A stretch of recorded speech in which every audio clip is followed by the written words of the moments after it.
So guys, gawin nating masustansya ang ating kape. Yan, yun yung kape. Gawin nating masustansya yan ha. Sige.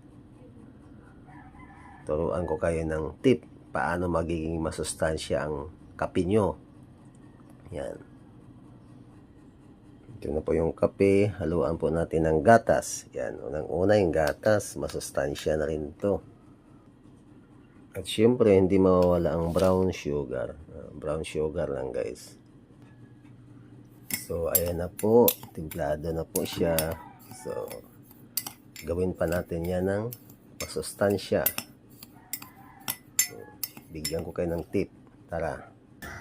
Ito guys, kukuha tayo ng malunggay. Tapos, ilalaga natin. Yun yung ipanghalo natin sa kape. Ipang tubig. Yan. So, ito na guys, ang ating malunggay. Lalagain natin. Yan yung pang tubig natin sa ating kape. Para magiging masustansya. Ayan. So, ano na po guys. Ang malunggay natin, kumukulo na siya. Then, tapos, ilagay na natin sa ating kape. Ayan na siya guys. O, diba guys? Wow. Ayan na. Oh, kitam. Yan na yung ating kape guys. Masustansyang kape yan. Halo, kain natin. Lagtakan na natin yan guys. Diba guys? So yun na guys.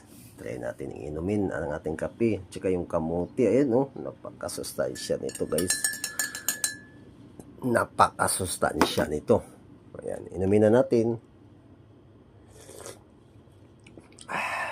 Sarap guys.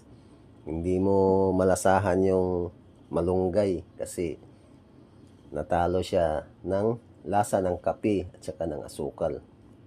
Oh, ito yung kape mo, masustansya. Oh, di ba? Ayan guys.